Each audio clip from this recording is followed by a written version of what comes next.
واقعات چل رہے تھے، درمیان میں تعطل آ جانے کی وجہ سے بعض اوقات جو یعنی چونکہ ہر جمعے بات ہوتی ہے تو ایک ہفتے کا بیچ میں وقفہ ہو جاتا ہے، تو اس کی وجہ سے واقعات کا جو تسلسل ہے وہ آپ لوگوں کے ذہن میں شاید قائم نہ رہ پاتا ہو، اس لیے اس کا 1-2 منٹ میں ایک خلاصہ عرض کر دوں آپ کو کہ میں نے آپ سے عرض کیا تھا کہ اس واقعے کو، اس پورے غزوہ کو جسے قرآن عظیم نے یوم الفرقان قرار دیا ہے، اس کو سمجھنے کے لیے 3 منظرنامے سامنے رہنے چاہیے۔ ایک مسلمانوں کا مدینہ منورہ سے نکلنا اور نبی کریم صلی اللہ علیہ وسلم کے ساتھ انصار مہاجرین کا ابو سفیان کے تجارتی قافلے کی طلب میں نکلنا، دوسرا ابو سفیان کا شام سے اپنا تجارتی قافلہ لے کر مکہ کی طرف آنا اور رستے میں مدینہ کے قریب سے گزرنا، اور تیسرا نبی کریم صلی اللہ علیہ وسلم کے ابو سفیان کے قافلے کے پیچھے نکلنے کی خبر سن کر قریش مکہ کا مکہ مکرمہ سے ابو جہل کی قیادت میں جنگی لشکر لے کے نکلنا۔ یہ 3 الگ الگ جگہوں پر 3 کام ہو رہے ہیں۔ نبی کریم صلی اللہ علیہ وسلم نے مدینہ منورہ سے نکل کر ایک پڑاؤ، ایک جگہ ہے، آپ سے بہت سے لوگ شاید وہاں پر گئے ہوں، اس کو روحا کہتے ہیں۔ روحا مشہور کنواں ہے، حدیث میں آتا ہے کہ 70 سے زیادہ نبیوں نے اس کنویں سے پانی پیا، اور بڑا اس کا جو پانی ہے یہ بہت سی بیماریوں کی شفا ہے۔ خصوصاً کہا جاتا ہے کہ پیٹ کے امراض، جتنے پیٹ کے امراض ہیں، گردے کے ہوں، پیٹ میں جتنے اعضاء ہیں، اس کے لیے کہا جاتا ہے کہ اس پانی میں جو بیر روحا کا پانی ہے اس کے اندر بڑی شفا ہے۔ لوگ جاتے ہیں، جو لوگ مدینہ شریف جاتے ہیں تو وہاں سے گاڑیاں کر کے چلے جاتے ہیں، وہاں سے پانی بھر کے لے آتے ہیں عام طور پر۔ ادھر سے جب آپ روحا میں ٹھہرے، یہ جو پڑا تھا رستے میں صغار صحابہ کو واپس کیا، چھوٹے صحابہ کو، چھوٹی عمر والے، اس کے بعد اگلا پڑاؤ جو آپ نے ڈالا تھا وہ مقام صفرا میں ڈالا تھا۔ صفرا، یہاں جب آپ پہنچے صفرا میں نبی کریم صلی اللہ علیہ وسلم، تو وہ جو 2 صحابہ جن کو آپ نے مختلف خبریں لینے کے لیے بھیجا تھا، آپ کہہ سکتے ہیں کہ وہ جو اس زمانے کی ایک انٹیلیجنس ایجنسی تھی، یا ایک 2 افراد کی ٹیم تھی جو خبریں لا رہی تھی، مختلف طرف آپ بھیجتے تھے، انہوں نے آ کر آپ کو بتایا کہ ابو جہل 1300 لوگوں کی کہ لشکر جرار کے ساتھ بھرپور تیاری کے ساتھ مکہ مکرمہ سے نکل گیا ہے۔ اب یہ خبر جب نبی کریم صلی اللہ علیہ وسلم کو پہنچی تو سچویشن مکمل طور پہ تبدیل ہو گئی۔ یہ 313 صحابہ تو نکلے تھے ابو سفیان کے تجارتی قافلے پر حملہ کرنے کے، اور اس تجارتی قافلے کے اندر کوئی جنگی ساز و سامان تو تھا نہیں، اور تھوڑے سے محافظین ساتھ ہوتے ہیں، اسی نوعیت کی گویا کہ تیاری تھی۔ اب اس مختصر سی جماعت کو، صحابہ کرام کی، ان کے سامنے 2 شکلیں، یا تو یہ واپس مدینہ چلے جائیں، اس ارادے کو موقوف کر دیں، لیکن اس بات کی بھی کوئی ضمانت نہیں ہے کہ ان کے مدینہ منورہ جانے کی خبر سے ابو سفیان بھی واپس، ابو جہل بھی واپس پلٹ جائے گا۔ ممکن ہے کہ وہ سوچے کہ جب یہ لوگ مدینہ گئے ہیں واپس، تو اب ہم مدینہ پر جا کر حملہ کریں اسی لشکر کے ساتھ۔ تو آپ صلی اللہ علیہ وسلم نے یہاں پر ظاہر بات ہے انبیاء علیہ الصلوۃ والسلام کو اللہ تعالیٰ کی طرف سے رہنمائی کا ایک بہت بڑا ایک چیز ہوتی ہے جو کہ پاس اللہ تعالیٰ کی طرف سے. تو آپ کی ایسے موقع پر عادت تھی مشورہ کرنے کی. جبرائیل امین وحی لے کر آئے اور انہوں نے کہا کہ اگر آپ چلتے رہیں گے تو ان دو میں سے کوئی ایک احد الطائفتین، ان دو میں سے کوئی ایک جو ہے وہ آپ کو اس پر آپ فتح یاب ہو جائیں گے. یعنی اگر آپ کا واسطہ ابو جہل ابو سفیان کے لشکر سے، ابو سفیان کے تجارتی قافلے سے پڑا تو بھی فتح ہوگی، اور اگر آپ کو دوسرے سے واسطہ پڑا تو بھی آپ کی فتح ہوگی. آپ نے صحابہ سے مشورہ کیا، آپ نے کہا کہ اب صورتحال بدل گئی. پہلے تو صرف ایک جس کو کہہ سکتے ہیں چھاپا مار کارروائی تھی، اب تو جنگ آ گئی، اور جنگ بھی بڑی سخت آ گئی. 300 اور 1300 کا آپس میں کوئی موازنہ نہیں ہے، 1 اور 4 سے زیادہ کی نسبت پڑتی ہے. اور آپ جس کے ساتھ چاہیں جنگ کریں، آپ جس کے ساتھ چاہیں صلح اور امن کریں، یا رسول اللہ ہم ہر حال میں آپ کے ساتھ، ہمارے اموال میں سے، ہمارے مالوں میں سے آپ جس قدر لینا چاہیں، ہمارے سارے مال آپ کی خدمت کے اندر حاضر ہیں. اور یا رسول اللہ ہمارے مال میں سے جو آپ لے لیں گے جنگ کے لیے وہ ہمیں زیادہ محبوب ہوگا، زیادہ اچھا لگے گا بنسبت اس مال کے جو آپ چھوڑ دیں گے اور جس کو آپ نہیں لیں گے. اور پھر کہا کہ یا رسول اللہ اگر آپ ہمیں ایک جگہ کا نام لیا جو بہت دور تھی وہاں سے، کہا کہ اگر آپ ہمیں وہاں تک چلنے کا حکم دیں گے، لے کر جائیں گے تو ہم خدا کی قسم ضرور آپ کے ساتھ جائیں گے. اور پھر کہا کہ قسم ہے اس ذات کی یا رسول اللہ جس نے حق دے کر آپ کو دنیا کے اندر بھیجا ہے، اگر آپ ہمیں کہیں گے کہ سمندر میں کود پڑو تو خدا کی قسم ہم سمندر کے اندر کود پڑیں گے. اور پھر کہا کہ اور ہمیں سے کوئی ایک شخص بھی اسے پیچھے نہیں رہے گا. اور کہا کہ یا رسول اللہ ہم انصار لڑائیوں سے گھبراتے نہیں ہیں، ہم جنگ سے گھبرانے والے لوگ نہیں ہیں، ہم لڑائی کے اندر بڑے پکے اور صبر کرنے والے اور سچے لڑنے والے ہیں. کہا کہ ہمیں اللہ تعالیٰ سے یہ امید ہے کہ جب آپ ہمیں میدان جنگ میں جھونکیں گے تو ہماری بہادری کے وہ جوہر دیکھیں گے کہ جس سے یا رسول اللہ آپ کی آنکھیں ٹھنڈی ہو جائیں گی. تو اور آپ اللہ کا نام لے کر چلیے. ظاہر بات ہے یہ ایسی تقریر تھی کہ اس سے زیادہ اور کیا اظہار کیا جاتا، وفاداری کا، اطاعت شعاری کا، حضور پہ جان و مال نچھاور کرنے کا، اور اپنی اس بیعت کے اوپر پختہ ہونے کا جو انہوں نے مکہ مکرمہ کے اندر کی تھی مینا کے میدان میں حج کے موقع پر، بیعت عقبہ اولیٰ یا ثانیہ دونوں. تو اس پر نبی کریم صلی اللہ علیہ وسلم خوش ہوئے اور بہت زیادہ خوش ہوئے، اور آپ نے فرمایا کہ چلو. اور اللہ جل شانہ نے مجھ سے یہ فرمایا ہے کہ ابو سفیان کی جماعت کے قافلے یا ابو جہل کے لشکر میں سے کسی ایک پر اللہ جل شانہ آپ کو ضرور فتح عطا فرمائے گا. وہ جو آیتیں سورہ انفال کی کہ وَإِذْ يَعِدُكُمُ اللَّهُ إِحْدَى الطَّائِفَتَيْنِ أَنَّهَا لَكُمْ وَتَوَدُّونَ أَنَّ غَيْرَ ذَاتِ الشَّوْكَةِ تَكُونُ لَكُمْ وَيُرِيدُ اللَّهُ أَن يُحِقَّ الْحَقَّ بِكَلِمَاتِهِ وَيَقْطَعَ دَابِرَ الْكَافِرِينَ لِيُحِقَّ الْحَقَّ وَيُبْطِلَ الْبَاطِلَ وَلَوْ كَرِهَ الْمُجْرِمُونَ. تو یہاں سے صحابہ کرام اب گویا کہ اس بات کے لیے تیار ہو گئے کہ اب ہمارا مقابلہ ہے ابو سفیان کے لشکر کے ساتھ. کیا مسئلہ ہے؟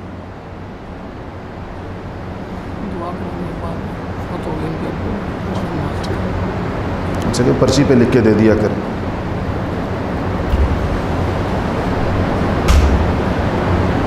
ٹھیک پرچی آئی ہوئی ہے. ٹھیک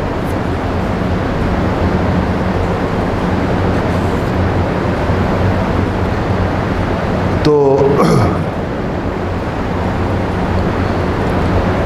اس پر اس کے بعد آپ نے یہ کیا کہ ابو سفیان کے لشکر کی لوکیشن معلوم کرنے کے لیے وہ کہاں پر ہے 2 صحابہ کو بھیجا ہوا تھا. یہ 2 صحابہ گئے اور عام طور پر کسی لشکر کی معلومات کرنے کے لیے جو پوائنٹس ہیں جہاں پر لوگ جمع ہوتے ہیں، تو ان میں سے ایک اہم جگہ جو ہے وہ چشمے ہوتے ہیں، کیونکہ چشموں پر لوگ پانی پینے آتے ہیں، پانی بھرنے کے لیے آتے ہیں۔ تو یہ لوگ گئے دونوں ایک چشمے پر گئے، تو وہاں انہوں نے دیکھا کہ یہ جو دو صحابہ تھے کہ دو عورتیں آ رہی ہیں اور وہ آپس میں گفتگو کر رہی ہیں۔ ایک عورت دوسری عورت سے اپنے قرضے کا مطالبہ کر رہی ہے، کہہ رہی ہے کہ تم نے مجھ سے پیسے لیے تھے، مجھے واپس کرو۔ دوسری عورت یہ کہتی ہے کہ مکے والوں کا ایک قافلہ شام سے چلا ہے اور وہ اتنے دنوں میں یہاں پہنچ جائے گا، تو میں اس قافلے کے اندر محنت مزدوری کروں گی، پڑاؤ ڈالے گا، ہم اس میں کوئی مزدوری کریں گے اور وہ مجھے اس کی اجرت دیں گے، میں اس اجرت سے تمہارا قرضہ چکا دوں گی۔ اس سے ان کو اندازہ ہو گیا کہ یہ قافلہ کب آئے گا، کہاں پر ہے۔ تو یہ اس چشمے کے اوپر رکے ہوئے تھے، وہاں پر ایک شخص بیٹھا ہوا تھا۔ تو اس خبر کو سن کر یہ صحابہ وہاں سے چلے، واپس ہو گئے۔ جب یہ واپس ہوئے تو ابو سفیان بھی اپنے قافلے کو چھوڑ کر وہ یہ خبر لینے کے لیے گھوم رہے تھے کہ حضور اکرم صلی اللہ علیہ وسلم کہاں سے آ رہے ہیں اور ہمارے قافلے کے ساتھ ان کا ٹکراؤ کس جگہ ہو سکتا ہے۔ وہ بھی اسی چشمے کے اوپر پہنچے اور یہاں وہی بندہ بیٹھا ہوا تھا جس نے ان دو بندوں کو دیکھا تھا، جو دو صحابہ کو دیکھا تھا۔ تو ابو سفیان نے اس سے پوچھا، اس بندے سے، کہ یثرب سے محمد صلی اللہ علیہ وسلم کے ساتھیوں میں سے کوئی بندہ تو نہیں آیا یہاں ہمارا پتہ کرنے کے لیے؟ اس نے کہا ان کا تو مجھے نہیں پتہ، البتہ دو بندے آئے تھے یہاں پر، یہ نہیں مجھے پتہ کہاں سے آئے تھے۔ تو اب وہ چلے گئے واپس۔ تو ادھر ان دو بندوں کی، یعنی ان دو صحابہ کا جو اونٹ تھے جس پر وہ آئے تھے، اس اونٹ کی مینگنیاں پڑی ہوئی تھی۔ ابو سفیان نے ایک مینگنی اٹھائی اور اس کو توڑا، اس کے اندر کھجور کی گٹھلی تھی۔ اس گٹھلی کو دیکھ کر کہتے ہیں کہ خدا کی قسم یہ تو یثرب کی گٹھلی ہے، اس کا مطلب ہے کہ یہ دونوں بندے محمد صلی اللہ علیہ وسلم کے تھے اور یہاں پر آئے ہیں، ادھر تک یہ پہنچے ہیں، تو اس کا مطلب ہے کہ ان کو ہمارا اندازہ ہو گیا کہ ہم کہاں سے آئیں گے۔ فوراً تیزی کے ساتھ واپس ہوئے اور اپنے قافلے کا رستہ بدلا اور ایک اور طرف سے نکال کر اپنے قافلے کو ساحل سمندر کے پاس سے اور اس کو بچا کر لے جانے میں کامیاب ہو گئے۔ ابو سفیان نکل گئے اپنے قافلے سمیت۔ نکلتے ہی اس نے پیغام بھیجا مکہ مکرمہ، وہ جو رستے کے اندر تھے مکہ والے جو نکلے تھے، اس نے کہا کہ میں نے قافلہ بچا لیا، تم لوگ اس قافلے کو بچانے کے لیے نکلے تھے، وہ میں نے نکال لیا، اب تم لوگ واپس ہو جاؤ۔ یہ خبر جب پہنچی، جو لشکر مکہ سے باہر نکل چکا تھا اس کو خبر پہنچی، تو اخنس ابن شریق مشہور مشرکین مکہ اور قریش کے سرداروں میں سے بڑے مشہور آدمی ہیں۔ اخنس ابن شریق، یہ بنو زہرہ کے نام سے ان کا قبیلہ تھا قریش کا، اس کے سردار تھے۔ انہوں نے کہا کہ جب قافلہ بچ گیا ہے تو ہم نہیں لڑیں گے۔ اپنی قوم سے کہا کہ ہم نکلے تھے اپنا مال بچانے کے لیے، مسلمانوں سے لڑنے کے لیے نہیں نکلے تھے، اپنا مال بچانے کے لیے نکلے تھے، ہمارا مال بچ گیا، قافلہ بچ گیا، ہم نہیں لڑیں گے۔ ان کے ساتھ 300 لوگ تھے ان کے قبیلے کے، بنو زہرہ کے۔ تو 300 کے 300 بندے باہر نکل آئے لشکر میں سے اپنے سردار کے ساتھ، اخنس ابن شریق کے ساتھ۔ باقیوں نے بھی ابو سفیان سے کہا، ابو جہل سے کہا، تو ابو جہل ایک ترنگ میں تھا، اس کو تو بدر کا میدان پکار رہا تھا کہ اسے تو وہاں پر مارا جانا تھا۔ تو اس نے کہا کہ بھائی ہم تو بدر جائیں گے، 3 دن وہاں پر رہیں گے، کھائیں گے، پیئیں گے، ناچیں گے، گائیں گے اور پھر 3 دن خوشیاں منا کر واپس آئیں گے۔ تو اخنس نے کہا کہ ہم اس میں نہیں ہیں، اس پروگرام میں آپ کے ساتھ شریک نہیں ہیں۔ جو مقصد تھا مکہ سے نکلنے کا وہ پورا ہو گیا۔ وہ اپنے 300 بندے لیے اپنے قبیلے کے اور وہ واپس مکہ چلا گیا۔ اب ابو سفیان کے ساتھ جو لوگ رہ گئے ان کی تعداد 1000 تھی۔ اس لیے آپ تاریخ میں سنتے ہیں کہ 1000 کا مقابلہ ہوا 313 کے ساتھ، نکلے 1300 تھے۔ اچھا اب کیا ہوا؟ یہ قافلہ جب جحفہ ایک جگہ ہے مکہ سے باہر، یہ قافلہ جب وہاں پہنچا تو یہ لشکر ابو جہل کا تو جہیم نامی ایک شخص نے خواب دیکھا وہاں، اور اس نے خواب یہ دیکھا کہ ایک شخص ایک گھوڑے کے اوپر سوار ہے اور اس کے ساتھ ایک اونٹ بھی ہے۔ وہ ہمارے اس جہاں پر ہم نے جحفہ میں پڑاؤ ڈالا ہوا ہے، جہاں رات کو اس نے خواب دیکھا ہوگا، وہ یہاں پر آیا ہے وہ شخص، اور آ کر اس نے ایک اعلان کیا کھڑے ہو کر۔ اس نے کہا کہ قتل ہوا ابو جہل،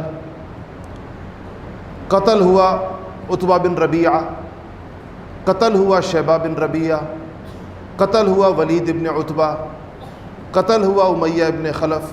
سرداروں کے نام لے لے کر کہہ رہا ہے، فلانا قتل ہوا، فلانا قتل ہوا، فلانا قتل ہوا، سارے لوگ اس کو دیکھ رہے۔ اس کے بعد اس نے اپنے اونٹ کے کوہان کے اندر ایک برچھا مارا، اس سے جو اونٹ جو ہے وہ بلبلا کے دوڑا، لہو لہان ہو گیا، اور اس کے خون کے چھینٹے ہمارے اس لشکر کے ہر خیمے کے اوپر جا کر گرے۔ یہ اس نے خواب دیکھا۔ صبح اس کے اٹھ رہے، اپنے خواب بیان کیا، اس نے کہا میں نے رات یہ خواب دیکھا۔ اب ظاہر بات ہے خواب بڑا واضح ہے، وہ آتکا کے خواب سے بھی زیادہ واضح خواب تھا۔ تو یہ خبر ابو جہل کو پہنچی کہ کسی نے جہیم کے بارے میں کسی نے بتایا، تو اس پر ابو جہل بڑا غصے ہوا۔ اس نے کہا، دیکھنے والے نے شاید یہ کہا، یہ لوگوں نے کہا کہ خواب سچا نہ ہو کہ تو ابو جہل نے کہا کہ یہ کوئی دوسرا نبی پیدا ہوا ہے۔ اس کا مطلب یہ تھا کہ سچے خواب تو نبیوں کے ہوتے ہیں، تو یہ ایک اور بندہ پیدا ہوا ہے جو ہمیں یہ خواب سنا رہا ہے، ہمیں ڈرا رہا ہے۔ اس نے کہا کہ یہ خواب بھی تم لوگ یاد رکھو، اور میدان جنگ کے اندر دیکھنا کیا فیصلہ ہوتا ہے، کون مارا جاتا ہے اور کون مارتا ہے، یہ میدان جنگ کے اندر اس کا فیصلہ ہو۔ یہ نکل پڑے۔ اچھا، اس کے بعد نبی کریم صلی اللہ علیہ وسلم آگے چلے، یعنی مدینہ سے سمجھے مکہ کی جانب، اور یہ لوگ مکہ سے مدینہ کی جانب جا رہے ہیں۔ بدر کا میدان جو مکہ اور مدینہ کے درمیان ہے، ایسے بالکل وسط میں تو نہیں ہے لیکن رستے کے اندر آتا ہے۔ پرانا جو رستہ تھا مکہ سے مدینہ منورہ جانے کا، یہ آج کل کے رستے سے پہلے والا، اس میں جب لوگ مکہ سے مدینہ جاتے تھے، پرانی روڈ جو ہے تو یہ بدر رستے کے اندر آتا تھا۔ اب نہیں آتا، لیکن کچھ لوگ اب بھی اس رستے سے جاتے ہیں۔ تو وہاں جب پہنچے تو مشرکین مکہ پہلے سے پہنچ چکے تھے بدر کے میدان۔ وہ پہنچ گئے، اور پہلے پہنچنے والے کو، اب یعنی یہ لڑائی گویا کہ بدر کے میدان میں ہونی تھی، پہلے پہنچنے والے کو یہ سہولت حاصل ہوتی ہے کہ وہ اسٹریٹجیکلی جو جگہیں اچھی ہوتی ہیں اور امپورٹنٹ ہوتی ہیں تو وہ اس کو قابو کر لیتا ہے، پہلے پکڑ لیتا ہے۔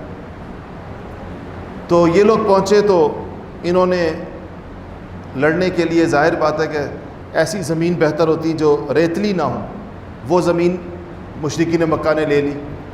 پھر اونچائی والی جگہ بہتر ہوتی ہے، اونچائی والی جگہ لے لی۔ پھر پانی والی جگہ بہتر ہوتی ہے، پانی کے چشمے پر بھی قبضہ کر لیا۔ یعنی ساری لڑائی کے اندر جو موافق اور سازگار چیزیں ہو سکتی ہیں وہ ساری کی ساری مشرکین مکہ کے ہاتھ میں چلی۔ اللہ تعالیٰ کا نظام دیکھیں اور اللہ تعالیٰ کا امتحان دیکھیں، اس سے آپ اندازہ لگائیں کہ اللہ تعالیٰ مخلصین کو اور مؤمنین کو کس طرح آزماتے ہیں، سارے اسباب ختم فرما دیتے ہیں۔ اب دیکھا جاتا ہے کہ کون اس اپنے پاس دستیاب چیزوں پر توکل کتنا کرتا ہے، ورنہ تعداد بھی ان کی زیادہ ہے، سامان جنگ بھی ان کے پاس زیادہ ہے، اسلحہ بھی ان کے پاس زیادہ ہے، زرہیں بھی ان کے پاس زیادہ ہیں، گھوڑے اور اونٹ اور تلواریں اور نیزے بھی ان کے پاس زیادہ ہیں، اور پھر جگہ بھی ان کی اونچی ہے، پانی بھی ان کے پاس ہے، اور زمین بھی ان کی جو ہے وہ سخت ہے، اور مسلمانوں کے پاس جگہ بھی نشیب کے اندر ہے، اور زمین بھی ریتلی ہے، اس میں اونٹوں کے پاؤں بھی دھنس رہے ہیں، انسانوں کے پاؤں بھی دھنس رہے ہیں اس کے اندر، اور پانی بھی نہیں ہے۔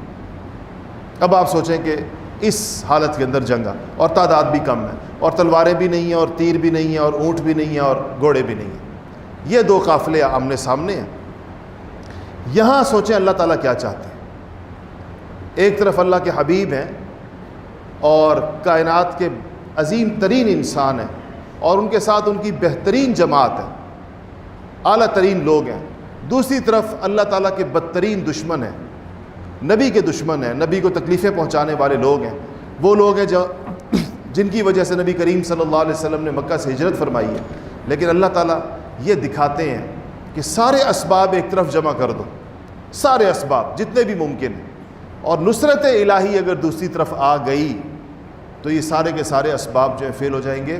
آج مسلمان اسی طرح اسباب کے اوپر یقین رکھتے ہیں جس طرح کافر یقین رکھتا ہے، اور جب اسباب کے اندر کمی ہوتی ہے تو مسلمان کا دل بھی ڈوب جاتا ہے، وہ سوچتا ہے کہ بغیر اسباب کے کیا ہے۔ یہاں پر آپ سوچیں، اس صورتحال میں آپ دیکھیں صحابہ کو تقویت دینے والی چیز صرف ان کا ایمانی جذبہ اور رسول اللہ صلی اللہ علیہ وسلم کی معیت، اللہ جل شانہ کے وعدے اور اسلام کی قوت تھی ان کے ساتھ، باقی کیا تھا ان کے پاس؟ لیکن یہ جذبہ اتنا مضبوط تھا کہ اس کے مقابلے میں باقی ساری چیزیں اس سے وہ خوفزدہ نہیں ہوئے کسی قسم کی۔ تو یہ لوگ یہاں پر پہنچے، تو جب وہاں پہنچے تو اللہ جل شانہ نے کہا ہے کہ جب تم پہنچے تو صورتحال یہ تھی۔ قرآن کی آیت کیا ہے آگے اسی سے متعلق؟ وَيُنَزِّلُ عَلَيْكُم مِّنَ السَّمَاءِ مَاءً، ہم نے آسمان سے پانی برسا دی۔ اللہ فرماتا آسمان سے جب پانی برسا تو دو چیزیں تبدیل ہو گئیں۔ ایک یہ تبدیل ہو گئی کہ وہ جو ریتلی زمین تھی جسے پاؤں دھنس رہے تھے وہ سخت ہو گئی، اور دوسری چیز یہ ہوئی کہ جو پانی نہیں تھا یہاں پر پانی آ گیا۔ جلدی جلدی مسلمانوں نے حوض بنائے، تالاب بنائے بارش کے پانی کو محفوظ رکھنے کے لیے۔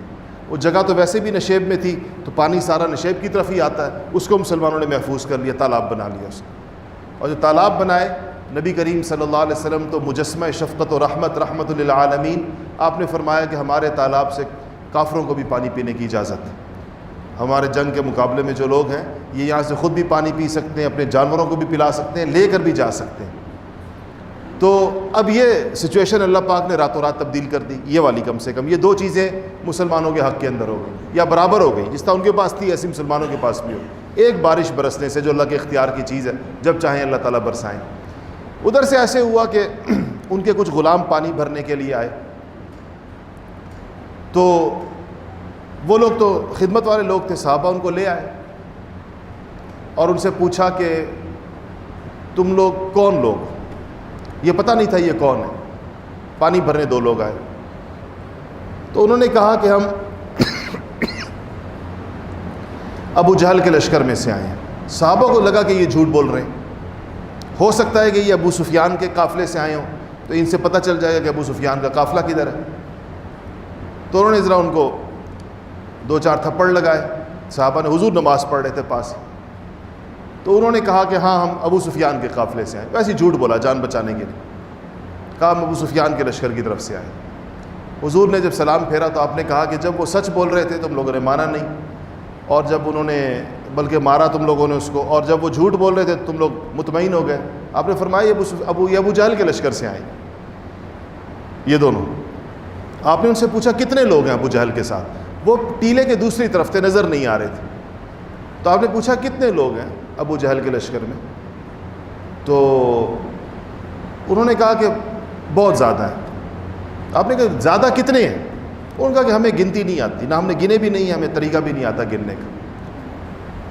تو آپ نے پوچھا اچھا یہ بتاؤ کہ اونٹ کتنے ذبح ہوتے ہیں کھانے کے لیے؟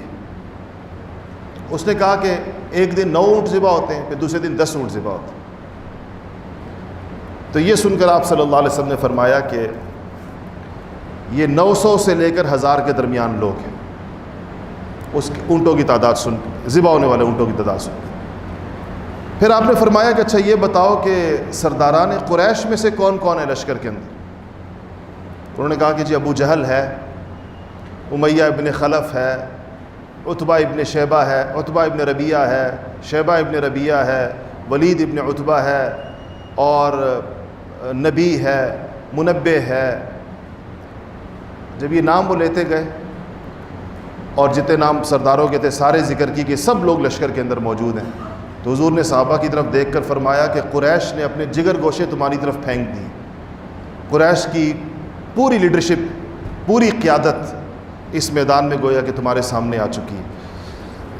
اب لشکر آمنے سامنے ہو گئے تھے۔ صبح جب صف بندی ہو رہی تھی تو حضرت سعد ابن معاذ رضی اللہ تعالیٰ عنہ اس موقع پہ خاص حضور اکرم صلی اللہ علیہ وسلم کی حفاظت کا جو دستہ تھا جو چند لوگ تھے اس کی قیادت سعد ابن معاذ رضی اللہ تعالیٰ عنہ کے پاس تھی۔ میں نے کہا تھا ان کو صدیق الانصار کہتے ہیں، اور انصار کے اندر ان کی وہی حیثیت تھی، وہی مقام و مرتبہ تھا سعد ابن معاذ کا، جو مہاجرین کے اندر ابو بکر صدیق رضی اللہ تعالیٰ عنہ کا تھا۔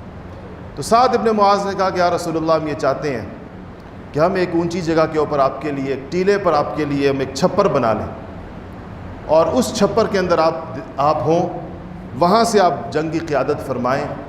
اور کہا کہ یا رسول اللہ، اگر خدا نہ خواستہ اللہ نے ہمیں فتح دی تو فتح ہوگی، اگر کوئی دوسری صورت بن گئی تو آپ اپنے ان جانثاروں کے پاس پہنچ سکیں گے جو پیچھے رہ گئے ہیں، یعنی مدینہ میں موجود لوگ۔ اور پھر اپنے اخلاص کی بڑی دلیل ہے، کہا کہ یا رسول اللہ، جو لوگ پیچھے رہ گئے ہیں ہمارے، جو اس جنگ کے اندر موجود نہیں ہیں، وہ بھی آپ سے، ہم سے کم محبت نہیں کرتے، یعنی آپ کا ایک اور لشکر بھی موجود ہے، اگر اس لشکر نے شکست کھائی بھی صحیح تو آپ اس دوسرے لشکر کو لے کر ان کے ساتھ لڑائیں گے، اور وہ ایک اور مارکا ہوگا، اس کا پھر اللہ تعالیٰ جو فیصلہ کرتے ہیں۔ سعد کے اس مشورے کو نبی کریم صلی اللہ علیہ وسلم نے پسند فرمایا۔ تو عربی کے اندر چھپر کو عریش کہتے ہیں، عریش۔ تو یہ چونکہ عریش ایک چھپر بنایا گیا تھا، آپ اس کے اندر چلے گئے، بنا لیا گیا آپ کے لیے فوراً۔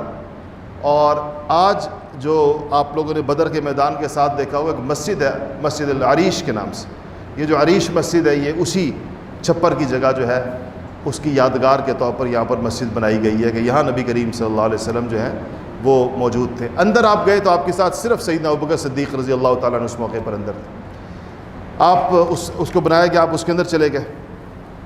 صبح جب جس دن اب یہ رات آ گئی جس کے اندر صبح لڑائی ہے، سیدنا علی مرتضیٰ رضی اللہ تعالیٰ عنہ فرماتے ہیں کہ ہم نے سفر کیا تھا، مدینہ سے چلے تھے، اور سخت گرمی اور دھوپ کا وقت تھا، تو ہم لوگ سخت تھکے ہوئے تھے، اس لیے بدر کے میدان میں پہنچ کے سب لوگ سو گئے سوائے نبی کریم صلی اللہ علیہ وسلم کے۔ ساری رات آپ نے اللہ تعالیٰ کے سامنے گریہ وزاری کے اندر گزاری، اور آپ دعائیں کرتے رہے کہ یا اللہ صبح یہ جماعت ٹکرائے گی، اور ایک چھوٹی سی جماعت محدود سامان کے ساتھ بغیر کسی جنگی تیاری کے اس لشکر جرار کے ساتھ ٹکرائے گی۔ اور پھر آپ نے وہ اپنی مشہور دعائیں جو بدر کے میدان کے اندر نبی کریم صلی اللہ علیہ وسلم کی طرف سے آتی ہیں تو وہ آپ نے کی۔ اور صبح سیدنا عمر فاروق رضی اللہ تعالیٰ عنہ فرماتے ہیں کہ اس رات کو، ابھی صبح نہیں ہوئی تھی، تو نبی کریم صلی اللہ علیہ وسلم ہمیں لے کر میدان کی طرف گئے جہاں صبح ہمارا مارکا ہونا تھا آپس میں۔ اور یہ وہ موقع تھا، کہتے ہیں کہ جب آپ صلی اللہ علیہ وسلم نے فرمایا کہ ہذا مصرع فلان، ہذا مصرع فلان، ہذا مصرع فلان، یہاں فلانا قتل ہوگا، یہاں فلانا قتل ہوگا، یہاں فلانا قتل ہوگا، یہاں فلانا قتل ہوگا۔ جگہ آپ نے متعین کر کے صحابہ کو بتائی کہ یہ جو، اور مشرکین مکہ کے سرداروں کے نام لے کر بتائے کہ ان میں سے کون سا بندہ کہاں پر قتل ہوگا۔ اور اسی پر صحابہ نے کہا کہ قسم ہے اس ذات کی جس نے رسول اللہ کو حق دے کر بھیجا کہ جنگ کے بعد جب جا کر ہم نے لاشوں کو دیکھا تو کوئی بندہ بال برابر بھی اس جگہ سے آگے پیچھے نہیں تھا جہاں رسول اللہ نے اشارہ فرمایا تھا کہ بندہ یہاں پر ہوگا۔ اس کے بعد آپ پھر داخل ہوئے، واپس آئے اور چھپر کے اندر داخل ہوئے۔ ابوبکر صدیق رضی اللہ تعالیٰ عنہ آپ کے ساتھ تھے۔ سعد ابن معاذ چھپر کے باہر تلوار لے کر کھڑے ہو گئے۔ نبی کریم صلی اللہ علیہ وسلم نے پوری رات گریہ وزاری کی، پوری رات دعا کی۔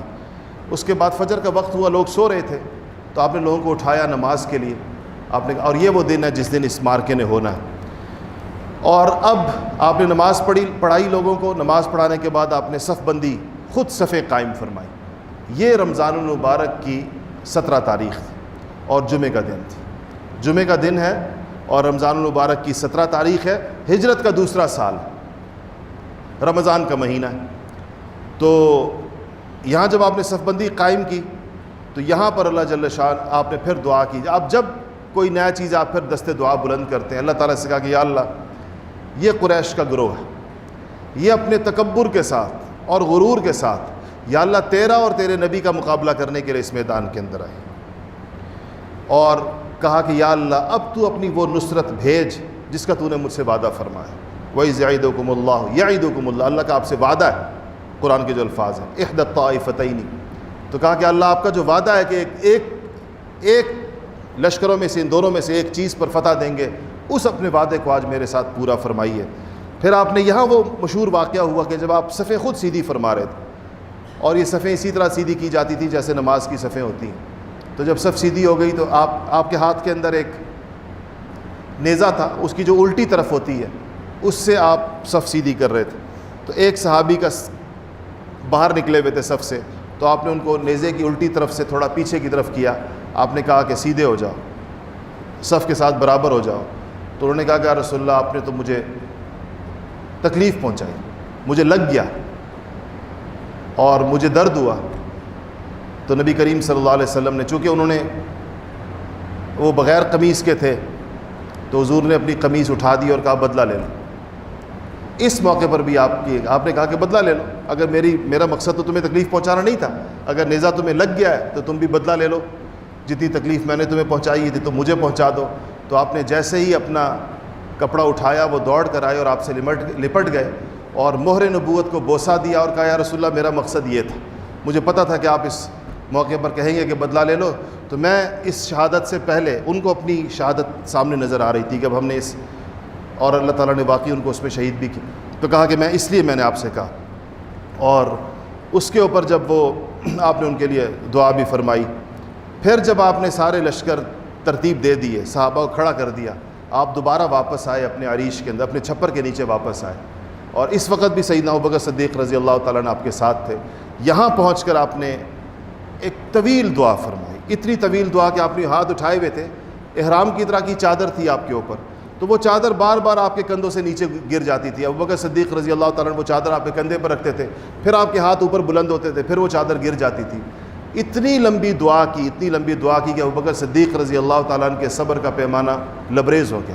انہوں نے جا کے رسول اللہ صلی اللہ علیہ وسلم کو تھام لیا اور کہا کہ حسبک یا رسول اللہ، کہا کہ خدا کی قسم کافی ہے یا رسول اللہ۔ آپ نے اتنی طویل دعا کی کہ خدا کی قسم یہ کافی ہے، اور کہا کہ اللہ جل شانہ کبھی بھی آپ کو یعنی اللہ نے سن لیا آپ کو، یار اللہ نے سن لیا آپ کی دعا۔ ان کو حضور پر رحم آ گیا، ترس آ گیا کہ کتنی دیر ہو گئی ان کو اللہ کے سامنے آہوزاری کرتے ہوئے۔ اور اس کے بعد پھر رسول اللہ صلی اللہ علیہ وسلم باہر نکلے۔ اس سے پہلے ایک واقعہ جو قریش کو جس سے اندازہ ہوا کہ ہمارے ساتھ کل کیا ہونے والا ہے، خود اپنے ایک ساتھی کے ذریعے سے، اس کا ذکر انشاءاللہ اگلے جمعے کریں گے، وقت پورا ہو گیا۔ وآخر دعوانا الحمدللہ رب العالمین۔